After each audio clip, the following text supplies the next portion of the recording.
How about a crotch? Crotches are the best. That's what I say. Yeah. Today I'm in the wood yard. I'm back at Tony's. Today we're going to talk about some little instruments we have here. These are yours.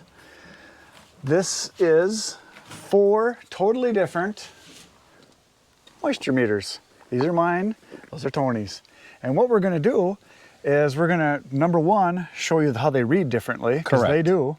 We're going to show you how they work, and we're going to show you what different woods do as far as woods that have been seasoned and woods that are going to be freshly split. We have a little potpourri of wood here to go through. So the reason that we wanted to do this is that a lot of people make comments to me on my channel when they hear me dump wood. They say, oh, that wood sounded so dry.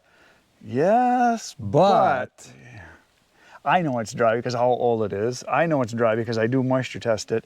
You can't always go by the sound of the wood. Exactly. And the other thing is, you really can't always go by these meters. They're reasonably close. Yes. But it's just like going with 2 GPSs. One will take you one way, one will take you another way. They'll get you there, but... Right. And what I find is one of them, they both read consistently to a certain point, and then one of them goes off on its own. I don't know what it is. Yeah. It's the cheaper one. The better one seems to be more trustworthy.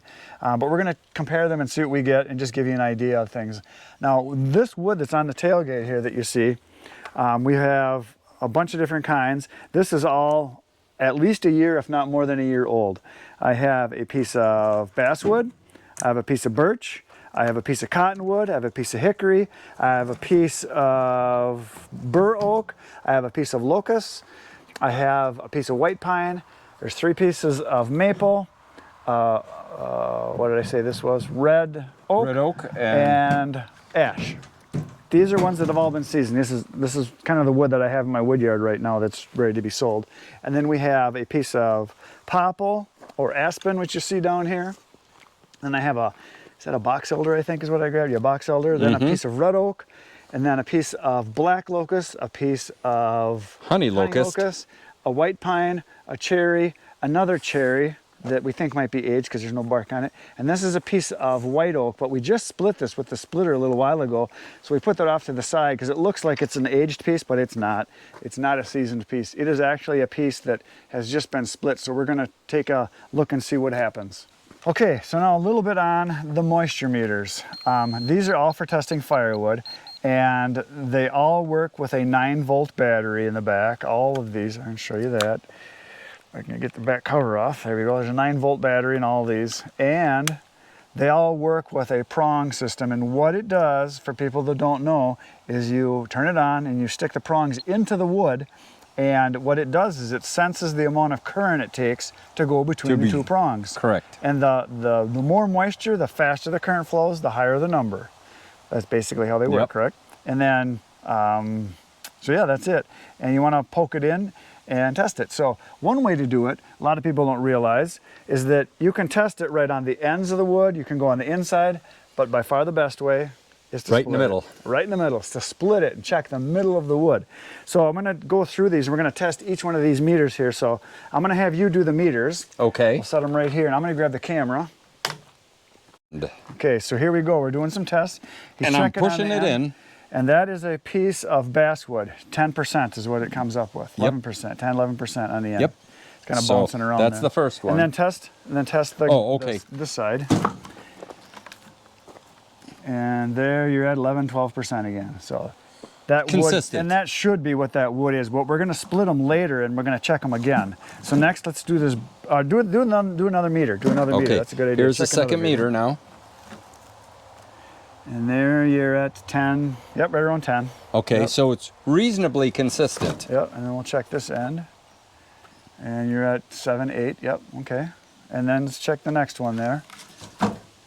Take the next one. That one's still on, right? Because it turns off. That's the one thing we don't like about these. They turn off by themselves when you want them on.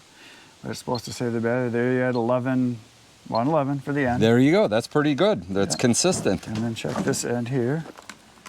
And there you're at 12. So this one's reading a little higher than the other 2. I'll check the cheapy one out here.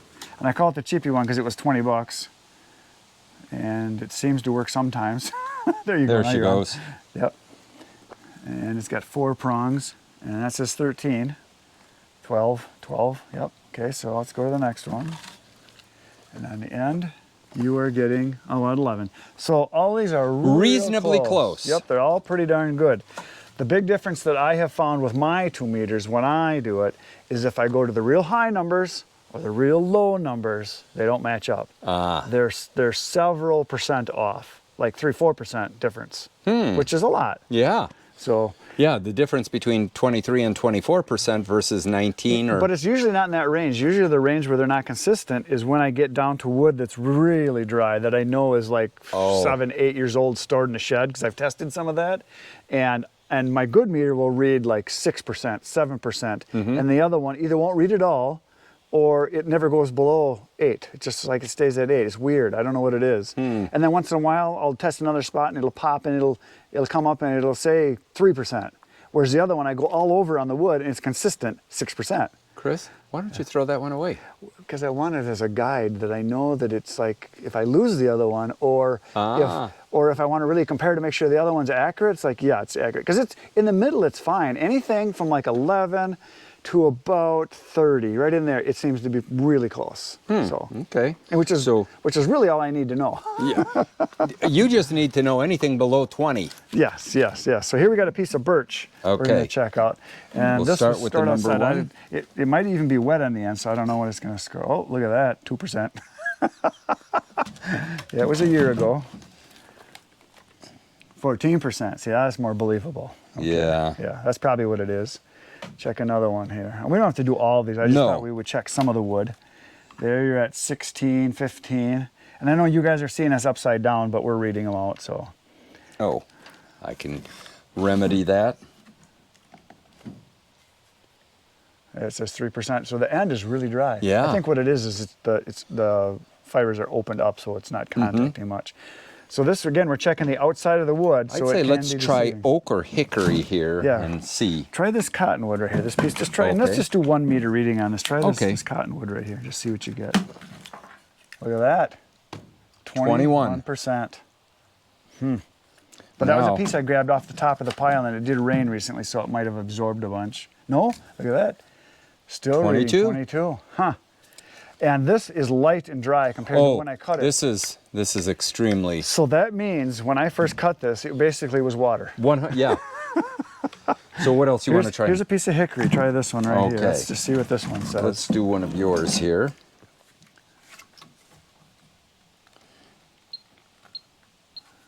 It's saying 14. Yep. Okay. 13, 9, 14. Yep. See, when it gets above 20 is when it goes beep, beep, beep, beep, beep, beep, beep. It warns you like you're going to die.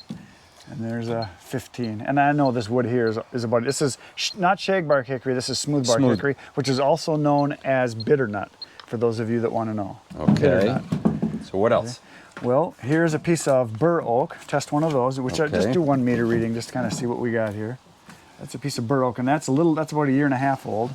10% on the end. Yep. Okay. Yeah. Good. Got it. And then the next piece of, if you want to do that, you can. This one here is a piece of Locust. Why don't you do that one? Okay. Check it on the grain part, because I think that's probably a better reading than the ends. That's what I've found anyway. And there's a 12. 12. Yep. And that's over a year old. I know that piece is over a year old, because I know when I was cutting it. And then this is a piece of white pine here, the next one. Let's try that one. And that's a little over a year old. Oh, that's 13. 13. Yep. What I've noticed is the soft woods, not softwood itself, but soft woods like white pine, maple, jack pine, the soft maple, popple, cottonwood, they don't go super low. They kind of stay in that low teen range. But with oak and hickory and some of the other ones that I've tested over the years, It'll go down to single digits. I don't know what it is. It's just the same stuff. That was my findings. I don't know what you guys have found. Let's test this piece of maple right here. Okay. Actually, 3 pieces of maple. Just check this one here. See, that's soft maple. Look at that. That's pretty high. 20%. And 20%. This one is probably just from this winter I cut this. I'll check that one. That's from last year. Okay. That's why I brought the 2. This one's from just this winter, and this one should be lower. If it isn't, I'll be surprised. It is a little bit. It is. 15. 15%. Yeah, so that's a year old, whereas that one was just the winter. Okay. And then that one was last spring I cut that one. Was from a big, huge tree I cut, that slab. And there we got 14%. 13, 14. So that's beautiful. I really like it when they're 15. Oh yeah. 14. And then the Here's next one is a piece of red oak. So this one is about a year, well, it's a little over a year old. There we go, 14%, that's good. RTB. Yep, ready to burn. And then that last one is a piece of honey locust.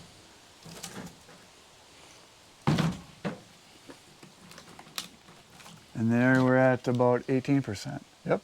Yep. So these are all good. Now, let's do this. We're gonna stop the camera here for a second. I'm gonna split a bunch of these and we're gonna check the insides quick. Perfect. Okay, so now I just split. There's the axe. You didn't see me doing it, but we did split them, right? Yep. Okay. I'll attest to that. You can see a fresh split on here, here, here, and there. We split all 4 of these. So the first one here is a piece of white oak right here. Go ahead and poke it right in here where the meat of it is. It is 19.6. And what did we get on the outside? Try it again. Just try the outside here and see what you get. 9. See that? So what does that tell you? Check the inside. Exactly. Check the inside. False advertising for ready to burn almost. 10% difference there. Yeah. Okay, now check the inside of this. This one. Okay, this one felt moist, and that was one I cut just this winter. So I'm guessing that's going to read higher. Look at that. 25, almost 26 on the inside, and that's a small piece of wood. Yep. If you check the outside, 22. So it's pretty much ready to burn if you go by the outside, but the inside, 6% higher. Yeah. And this was just cut this winter, so this has been drying for 4 months maybe. It was cut at the very end of winter. Now this one was cut last summer. This one, when I split it, it felt dry on the inside. And it is. And it is. Look at that. That's a piece of maple. 5%. And this is out in the field where I have it stored. It's like one of my best storage areas. And it's no bark on it. And it's split down to about a couple inches. Out in the sun, and it's over a year old. So there you go. Here is a piece. This is the hickory, correct? Yep. Bark, or the smooth bark. Bitter nut. Yeah. Look at that. And this is more than a year old. It's probably a year and a half. 21%. Wow. And I sold a lot of this already. Oh my gosh. What is the outside of this again? Yeah, I've sold a lot of that. Yeah, and on the outside. See, that's what I did. I tested it like, oh yeah, it's 19, 18, it's good. So it was to show you. False advertising. The inside is what matters. Now we're gonna test the outside edge on some of these pieces here. We're gonna actually go into the end. Believe it or not, this was just cut a couple, probably no more than a month ago. This one was cut probably a week ago. This one was about a week ago. That's been laying for several years. Yeah, for a long time. So we're still going to check the inside of it. This one was just cut. That was just cut. This was just cut like probably no more than a couple weeks ago. And then this one we just split. We're going to check the inside of that one. So here we go. Let's see how accurate you are. Not very. So first we're going to try this piece of popple, or aspen as a lot of people call it. Wow, I'm impressed. So don't be. So take the meter on this right away and give it a poke and just see what we got on a fresh cut green piece. Whoop. Okay, how about if I do it? How about you poke it? Yeah. Okay, let's see here. Look at that. 38, 34. 37, 38, 34, 35. And if I go to the end where people would look at this, a lot of people would look at this and say, oh, it's ready. Cracked. That looks good to burn. And on the end, my reading is, look at that. It looks good to burn, huh? 16. Oh, yeah. It's like a lot of people would see that and say, a lot of people look at it and say, that's good to burn. But look at the inside. Look at that. Yeah. So, lesson learned. Check the inside. Let's do another one. Okay. I'm excited now. Are you excited? I am. Okay. Here we go. Let's do this box elder here. Ooh, like rubber, like hitting a piece of rubber. Yep, it's a nasty one. First time I've ever done this. Holy cow, what a professional. Got a knot down there, so. Sounds like a personal problem. Yeah. Okay, so turn this on and just hit power. Yep. I gotta hold it or just hit Here, it? just use that one. Oh, that one's on, okay. Yep. So let's see what we got on this one. Look at that number. Oh my gosh, 37. Yep. Yep, that is what it should be. It was just fresh cut and it feels 37. Yeah. Feels heavy. Okay, let's do that again. Let's pick another one out. Next, we're gonna do the red oak, which is right here. Ooh. I think that's a triple whacker. Well, I got a big flare on the bottom there, so I know it's got a branch on it here. At least I can hit the same spot I know. sometimes. I'm impressed. See, I thought it would pop, but I didn't hit it very hard. I'm complaining. All right. You're getting close. There we go. Yeah, you are Superman. Yeah, I bet I am. Okay, so as you can see, show you guys the difference. Here's a piece of red oak that's dry. Here's a piece of red oak that is not dry. See the difference? Sometimes when I split wood, I see this on the inside. Dead standing trees with no bark, this is what it looks like. But on the inside, it's this peachy, orangish color that red oak is. And I'm gonna guess 38. What are you gonna guess? 37. Oh, yeah, you're the winner. Of course, you knew that, didn't you? Okay, Hey. let's do another one. It's my meter, you know? Okay, now this one I gotta give it a little turn here. Now this is Oh, this will black, split easy though. black locust. Holy smokes, you could hear it. Now that one, Yep, now that one. see, but no, that's not black locust. That's the same as this. Same green color on the inside. I'm guessing though this is dry. 1920. Yep. It's ready to burn. But that's a nice chunk of wood. Locust is beautiful. Oh, just burns beautiful. hot. Bark comes off a lot of times. If you cut it green, the bark will come off, and it burns nice and warm and long and hot. And so now we're going to do a fresh piece of locust with the bark on and see what that says. See how green you it can is? tell how green. Well, I call it Grinch wood. Oh, Looks like the Grinch. So here's the difference from dry, not dry. So I'm guessing this is going to be in the 30s too. yeah. Oh, look at that. We have a new winner. Yep. 39%. Yep. Yep. But this will dry very fast. Yeah. That's the nice thing Yeah, about it. Once it we does. split it, It does. Okay, here we go to white pine. I should say a piece of rubber. Here we go. Okay, let's check this one out. And this one's probably going to be in the 30s. Look at that. Yep. 36. So we're finding that the upper limit of a lot of the wet wood is in the upper 30s. yeah. That's where we're probably going to be for a lot of it. That'd be my guess.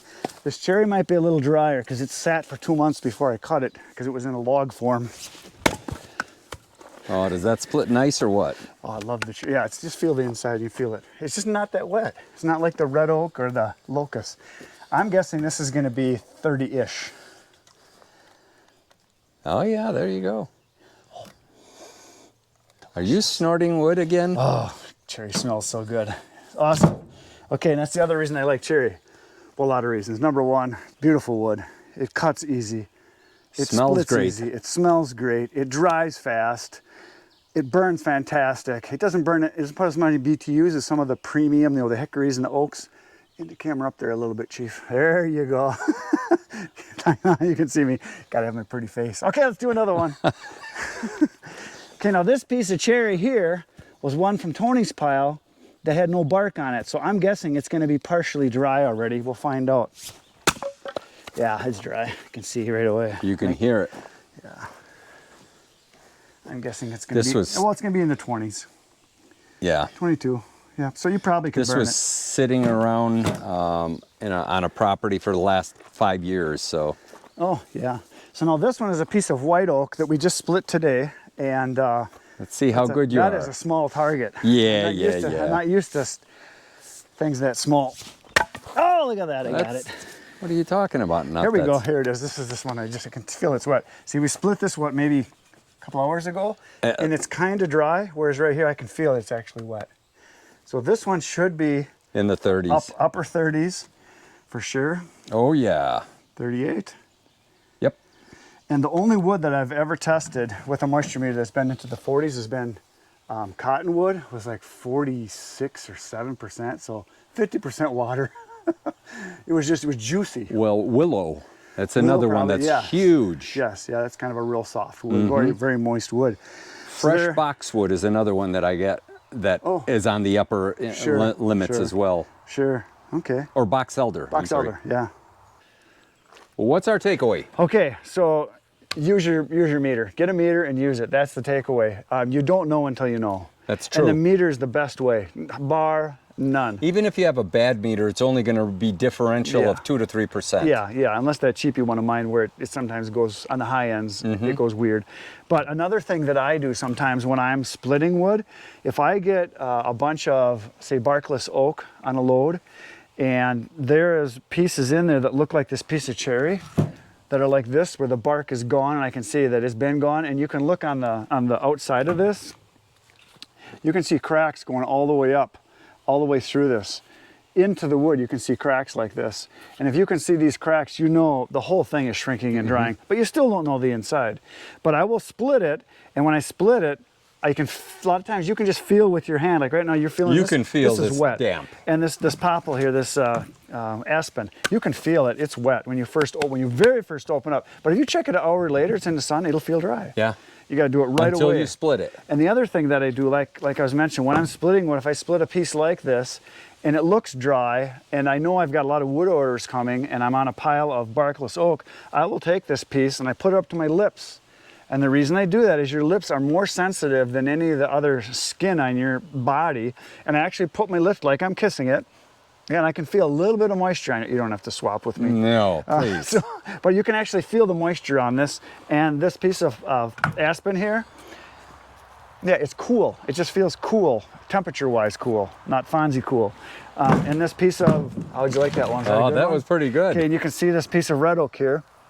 Yeah, I can feel it. It smells like puke too, as you guys know. No, I'm not going to kiss your wood. Okay, no, I hope not. So you get to see that I do that. I put my lips to it. So what I do then, if I get a piece that looks dry, feels dry to my hand, feels dry to my lips, and I've got a lot of orders coming, instead of stacking the wood, I toss it off to the side and I make a pile. A lot of times I end up with a full cord, sometimes 2 full cords from a truckload. I never have to touch again other than throwing it in my truck to load it and go deliver it. I don't put it in the stack. That's nice. Time saving. Saves time, and it gets the wood out right away, so I can keep the wood yard open. So I do that. Now, other ways to test the wood to see if it's dry. A lot of people think you can clunk them together and get that sound, that high-pitched tinny sound. Yes, you can, but there's caveats. Like you pointed out. Yeah. In the winter. In the winter, if it's froze, it's all going to sound like that. Unless it's in a round form, then it's not. It's going to have that thud. Yeah. But once you split it and you throw it onto a piece of blacktop in the wintertime or a cement driveway, it'll sound like a pin at the bowling alley. Yeah, it's still going to have that sound. So you've basically got to have it dry to the meter and dry and ready to burn. So another way that I've come up with that works really good is to just make a fire. Make a fire. And if you get wood that you think is okay, if you don't have a moisture meter, put it in there and then watch it. Don't just walk away and see, oh yeah, it started on fire. It should start real easy. It should burn completely. And when it's in the fire, if you've got ends like this, if there's moisture in it, you will see bubbles come out. You will see steam coming out. Then you know it's not ready yet.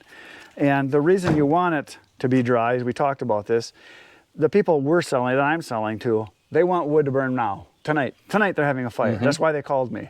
They don't want it 6 months from now. They want to burn it now. Now, people that my brother sells to up in northern Wisconsin, they're heating with their houses. They have bought wood from him forever. They know he's got good firewood. They know the wood that he cut was cut this past winter, but they're not burning it till next winter, and they just want to get their wood. And so for him, it's nice that he can deliver all this wood now. And the people know it's not going to be ready for another 6 months. And that's the difference in culture between northern and... Or just people that just get them. Right, right. People that heat with wood, or people that are burning wood for entertainment, for backyard or in the fireplace. I'm not always selling to people for heating. I do, but not nearly as many as him. It's probably 80% of people I sell to, it's for backyard fire pit or fireplace, and for him, it's the opposite. 80% heating. Wow. It's just that different. So what else did we talk about? Other ways to test the wood. Oh, species, yeah. Different species, those of you that cut a lot or sell wood or have a lot of wood, different species dry at different rates. And if you cut enough, split enough, stack enough, test enough, burn enough, you will know that if you split cottonwood or basswood or aspen popple, white pine, cherry, soft maple, Well, the saying, ash is cash. Ash, yeah, ash. That's one that really dries quickly, so if you get it, dry it for a couple months, it's ready to go. And that's true of all those kinds I mentioned. They will dry fast. And another thing a lot of people ask me on my channel is, why do I make my pieces so small? I get that all the time. This is for you guys. It reminds you of something. Get off. No, the reason I do it, number one, is I am selling to fireplace people and outdoor fire pit people. And it's 90% of the time, the people I'm selling to is not the man of the house. Oh. It is the woman that's like all excited when I bring the wood. Don't say it, don't say it. So anyway, they're the ones that are making the fires and burning it. And they want to be able to pick it up with one hand or pick a couple pieces up and carry it easily. It'll start easier. From my standpoint, it dries way faster. Yes. You get it down to 1.5 inches, 2 inches on the smallest, to maybe 3 or 4 inches at the biggest. Well, this is a perfect blank for burning. Yeah, that's I mean, nice. it's just nice in the fireplace. Whereas for people that are heating, they want stuff this size. Right. They want the big chunks to throw in. However, there is a myth that I can dispel here. Okay, let's hear it. Okay, if I take this piece of wood and I split it into pieces this size, and I have 1/2 full and 1/2 in 4 pieces, which one's going to put out more BTUs? The same. He is right. A lot of people think, oh, the big piece is going to put out more BTUs. No, they put out the same amount of BTUs because wood is wood. All the fibers are going to burn at the same rate. The difference is these small pieces, when you put them in, are going to have more spaces, so more oxygen can get to it, and it'll burn faster. Well, let me ask a question there, Mr. Know-It-All. How about a crotch? Crotches are the best. That's what I say. Yeah. Yeah, I know you do. Yeah, if you get the knots crotches where branches come out, because you got a lot of tightness in the wood. I'll grab this piece right here. What happens is the tree is trying to hang on to the branch is trying to hang on to the tree. So all this stuff right in here, this is a small one obviously, but the grain is so much tighter. Right, and if you get these are overnight logs, we call them. Yeah, the all-nighters, a lot of people. So if you get a big piece that is a actual big crotch where it's been a, don't go there. Yeah. It's pieces that are big chunks. That's the stuff that you keep for yourself and burn. That's the best stuff. Well, we talked about it off camera. Is Limbwood have more BTUs than centerwood? Believe it or not, everything that I've found out so far, it's the Limbwood. It's tighter grained. It's interesting. We should ask the people. Yeah, what do you guys think? Yep. People that I've talked to. I agree with you, 100%. I think Limbwood is more BTU than centerwood. However, here again is the caveat. Because it's a lot of small pieces, it can get a lot of air, it'll burn faster. Okay. Number one. Number two, the other thing about it is, you got to do a lot of work. Exactly. To get just a little bit of wood. But a lot of people turn their nose away from Limbwood, and it's real good. Yeah, it is great. really it's great good for starting fires. It's great for campfires. If you've got a small little bitty stove, say in your workshop, your garage, or like say a hunting shack, or if you've got you go ice fishing here, it's a big thing. Oh yeah. A lot of people take those little pieces of wood in bundles because they have little bitty stoves they burn in, and that's what they want. So yeah, there's all kinds of things that you can talk about with wood, and people don't realize you can go on. How much fun we have. Yeah, we have so much fun. So that's it for today, folks. Thanks for being here. Please hit the buttons you know what to do. Poke them all. It'll be great if you do. Between now and tomorrow, get outside and get cutting. Between now and tomorrow, good night, Irene. Gotta say good night.